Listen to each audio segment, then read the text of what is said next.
This is my Whirlpool refrigerator, and lately when the compressor comes on, I get a bit of vibrating noise. Sometimes if I put my hand against the side of the fridge, the noise would subside or go away, and then it would come back. So I took the back panel apart. Now before you do this, you have to unplug the AC from the wall outlet, because you see there's a fan here and there's no shroud, and the fan can come on at any time and you can get hurt if you put your finger there.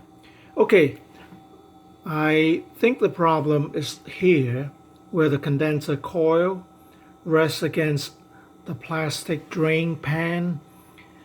The coil, this part of it, is actually resting on the plastic part of the pan. I guess the idea is if there's condensate, it will also cool the condenser coil.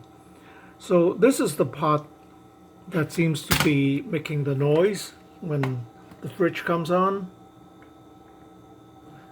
I can't replicate it now because sometimes it's there, sometimes it is not. But if I put my finger here, the noise would go away. So what I'm going to do is I'm just going to shim the coil with a piece of foam. This is just packaging foam, and I'm going to put it underneath the coil so that the vibration would be minimized. So I'm going to put the foam down and I'm going to put the insulation underneath the coil. I put the insulating foam underneath the coil. So this should, I think, minimize the noise.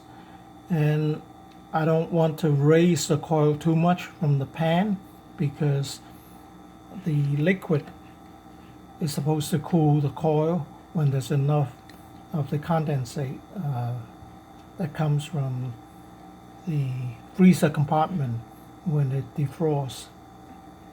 Okay, so hopefully this will do the trick. I'm gonna put the back panel back and wait for the compressor to start again and see if the noise would go away.